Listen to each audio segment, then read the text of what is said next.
दे दो चाहे अमरदीप कादियान को, लेकिन अमरदीप कादियान जरूर बोलेगा।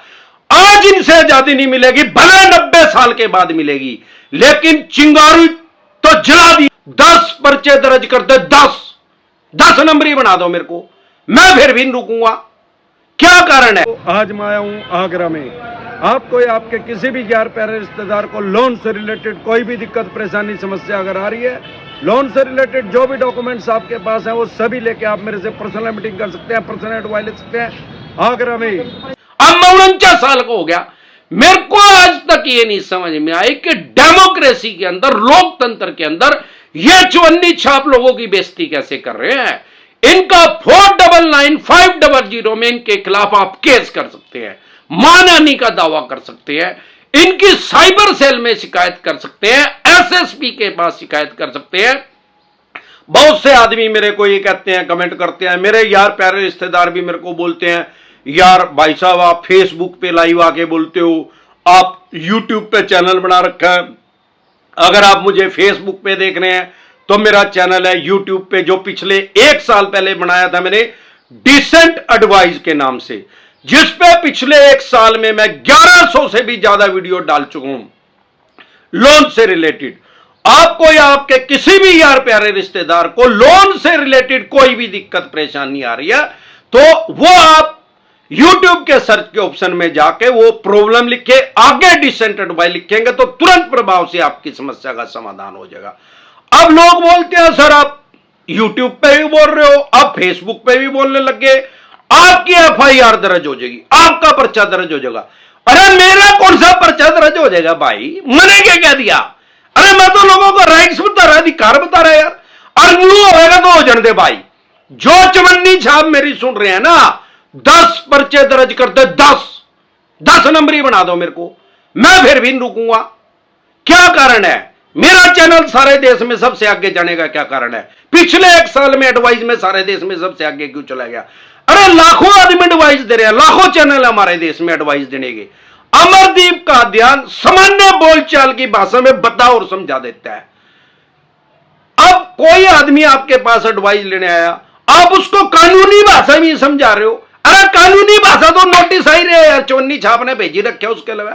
अब लोग में पर्चा दर्ज हो जाएगा भाई। अरे भाई सारे देश में इन चवन्नी छापों के खिलाफ कोई आवाज नहीं उठा रहा था, लाखों आदमी इनकी वजह से आत्महत्या सुसाइड कर चुके हैं और करोड़ों आदमियों को सुसाइड की कगार पे इन्होंने पहुंचा दिया, आत्महत्या करने की कगार पे पहुंचा दिया है। कानून ने आपको क्रिमिनल नहीं बनाया, कानून ने आपको अपराधी नहीं बनाया, इन भिखमंगों ने आपको अपराधी बना रखा है, ये आपको क्रिमिनल इन्होंने घोषित किया है। लोन की EMI डिफॉल्ट होना क्राइम की श्रेणी में नहीं है। अगर आप कोर्ट की अवमानना नहीं करेंगे तो आपकी जेल नहीं होगी, आप अपना केस लड़ें। माननीय सुप्रीम कोर्ट तक जाते जाते 40-45 साल लगेंगे, 40-45 साल में हरिद्वार जाने का टाइम हो जाएगा भाई। अमरदीप कादियान क्यों आया?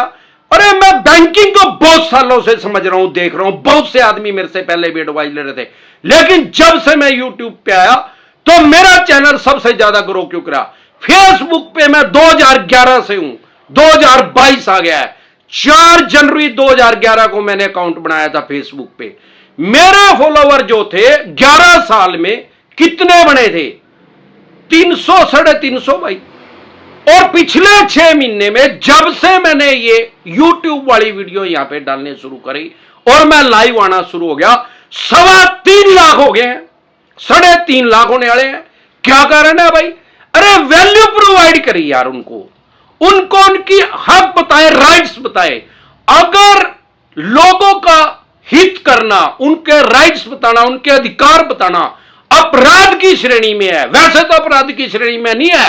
एज पर माई नॉलेज अगर है उसमें पर्चा दर्ज होता है, FIR दर्ज होती है, तो मैं 10 केस करवाने के लिए तैयार हूं, लेकिन मैं बताऊंगा जरूर। क्यों भाई? अरे हमारा देश आजाद कैसे हुआ? बहुत से शहीदों ने अपनी बलिदान दिया भाई। गांधी जी का भी नाम लेते हैं, सुभाष चंद्र बोस जी का भी नाम लेते हैं, और बहुत से जो हमारे शहीद हुए हैं उनका नाम है। लेकिन उसकी शुरुआत कहां से हुई? अगर आपने हिस्ट्री पढ़ी है तो आपको ही पता है, मैंने भी पढ़ी है। 1857 से देश कब आजाद हुआ? 1947 में। 90 साल के बाद उसकी नींव कहां से पड़ी? 1857 में मंगल पांडे जी जो थे वो मिलिट्री में भर्ती हो गए, सेना में भर्ती हो गए।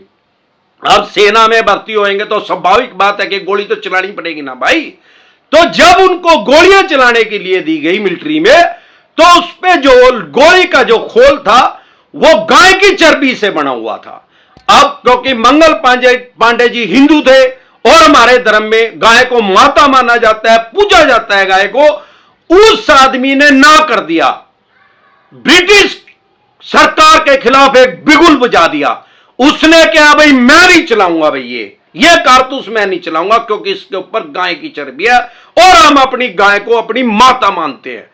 क्या मंगल पांडे को यह नहीं पता था कि यहां ब्रिटिश सरकार है, अंग्रेजों की हुकूमत है, अगर इनके खिलाफ बिगुल बजाएंगे, विद्रोह इनका करेंगे तो ये उसको फांसी पे टांग देंगे? उसकी नौकरी तो जानी जानी थी उस आदमी की, उसको पता था। वो पढ़ लिख के तो फौज में भर्ती होया होगा, अनपढ़ थोड़ी फौज में भर्ती कर दिया होगा, कोई दो पढ़ा हुआ थोड़ी लगा दिया होगा, उसको पता था। लेकिन उसको यह भी पता था कि किसी आदमी को तो शुरुआत करनी पड़ेगी, किसी आदमियों को तो इन अंग्रेजों का मुकाबला करना पड़ेगा, कहीं से तो शुरुआत हुई। हालांकि मंगल पांडे जी को ब्रिटिश सरकार ने फांसी की सजा दे दी, लेकिन उस आदमी ने आजादी का बिगुल बजा दिया और 90 साल के बाद देश आजाद हो गया। उस आदमी ने, कहते हैं 1857 में आजादी की नींव रखी गई। आजादी की नींव अगर वो आदमी नहीं रखता, मेरे को तो नहीं लगता कि आज 2022 में भी देश आजाद होता। जब तक किसी चीज की नींव नहीं रखेंगे, चाहे वो मकान है, बंगला है, फैक्ट्री है, कारखाना है, अरे जब तक उसकी नींव नहीं रखेंगे तो बनेगा कैसे? आपने कोई मकान, दुकान, फैक्ट्री, कारखाना बनाना है, आप ईंट ले आके रख दो, ईंट, सिर्फ ईंट ले आके रख दो, फिर ये आपका दिमाग, माइंड, खोपड़ा ये अपने आप बताएगा कि सीमेंट भी लेके आनी है, रेत भी चाहिएगा, मिस्त्री भी चाहिएंगे, एक एक चीज करके जुगाड़ होता चला जाएगा। नहीं भी पैसे होंगे तो ये दिमाग बताएगा क्योंकि ईंट रखी है। उस आदमी ने क्या किया, मंगल पांडे जी ने आजादी की नींव रख दी। अब आजादी की नींव रख दी तो 90 साल के बाद देश आजाद हो गया और आज हम आजाद देश में है। अब पहले तो हमें अंग्रेजों की हुकूमत थी, गोरे हमारे ऊपर राज कर रहे थे, अब ये काले कर रहे हैं, इन्होंने बेड़ियां डाल रखी हैं। तो मैंने सोचा कि यार किसी को तो इनके खिलाफ आवाज उठानी पड़ेगी। हमारे देश की जनसंख्या लगभग 135 करोड़ है और एक भी आदमी इनके खिलाफ आवाज नहीं उठा रहा है, एक भी आदमी खुल के नहीं बोल रहा है। क्या हो जाएगा भाई? अरे फांसी दे दो चाहे अमरदीप कादियान को, लेकिन अमरदीप कादियान जरूर बोलेगा। आज इनसे आजादी नहीं मिलेगी, भले 90 साल के बाद मिलेगी, लेकिन चिंगारी तो जला दी है मैंने, इसकी अलग को जगाए रखेगी जो युवा पीढ़ी होगी, आने वाले लोग जो हमारे साथ जुड़ते जा रहे हैं, इनका मुकाबला तो करना ही करना पड़ेगा। नहीं तो भाई नीरव मोदी भाग गया, विजय माल्या भाग गया, 10-10, 15-15 हजार करोड़ रुपए लेके भाग गए, तो भाई उनको पकड़ो, उनके ऊपर भी केस रजिस्टर्ड है, ठीक है। अभी एक सबसे बड़ा दुनिया का, हमारे देश का तो सबसे बड़ा स्कैम हो गया, 23,000 करोड़ रुपए का चूना लगा दिया अग्रवाल साहब ने। अब सीबीआई जांच बैठी हुई है, ठीक है भाई। अब जो आदमी ने, किसी ने 23 लाख रुपए का लोन देना, उसको तो मतलब, इनका तो चवन्नी छापों का मतलब ये है कि इसको बुच्चड़ खाने में भेज दो, इसको कसाई खाने में भेज दो, इसकी नाड़ कटवा दो, इस पे अगर पैसे नहीं है तो। भाई डरे घबराए नहीं, अमरदीप कादियान जब तक जिंदा है, जब तक आम और खास आदमी की मदद करता रहूंगा, जब तक लोगों को लोगों के राइट्स बताता रहूंगा। लोन डिफॉल्ट होना, दोबारा बता रहा हूं, 2 लोन डिफॉल्ट हो गए, 5 हो गए, चाहे 25 लोन भी अगर आपके डिफॉल्ट हो गए तो भी क्राइम की श्रेणी में नहीं है, सिविल का डिफॉल्ट है।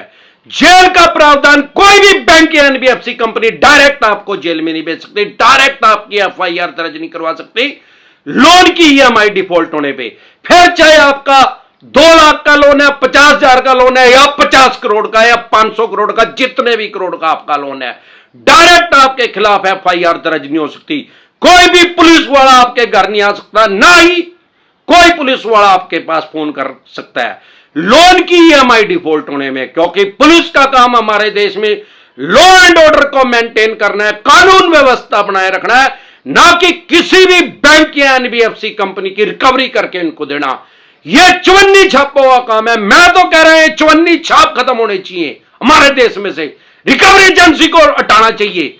अरे यार पैसे देने हैं, पैसे देने के राइट्स तो बैंक या एनबीएफसी कंपनी के पास है। अगर मैंने 10,000 रुपए भी लिया तो वो हमारे ऊपर केस तो कर सकता है, तो केस कर क्यों नहीं रहा है वो? उसको पता है आज केस करेगा माननीय सुप्रीम कोर्ट तक 40-45 साल लगेंगे। इतना अमरदीप कादियाना हरिद्वार चला जाएगा, फिर पैसे किससे लेगा? ये चवन्नी छाप 40 दिन भी नहीं लगने देते। आम आदमी को डरा के धमका के प्रेशर में लेके उससे रिकवरी करते हैं। इनका बस चले तो एक वह अपने बच्चों का खून बेच के पैसे दे दे।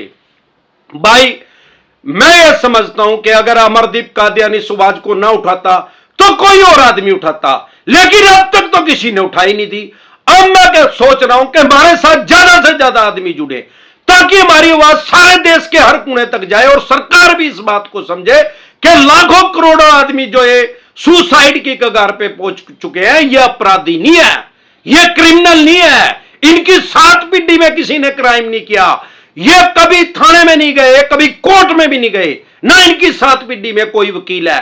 तो इनको अपने राइट्स नहीं पता, अधिकार नहीं पता। जब तक आपको अपने राइट्स और अधिकार नहीं पता होगा तब तक आपको ये दिक्कत परेशानी समस्या आती रहेगी। और अमरदीप कादियान के साथ जुड़े हैं तो हमारा जो चैनल है डिसेंट एडवाइस, उस पर मैंने 1100 से ज्यादा मैंने वीडियो डाल रखी है। डेली मैं उस पर लाइव आता हूं रात को 9:30 बजे। तीजो त्वारो 12 इतवारो, आंधियो तूफानो मीओ बारिशो, खांसियो जुकामो नजला बुखारो, लाइव में डेली आता हूं। लेकिन मेरे साथ जुड़ने से पहले एक बार जोर से मिलकर नारा लगाना पड़ेगा, जय ससुराल वालों की।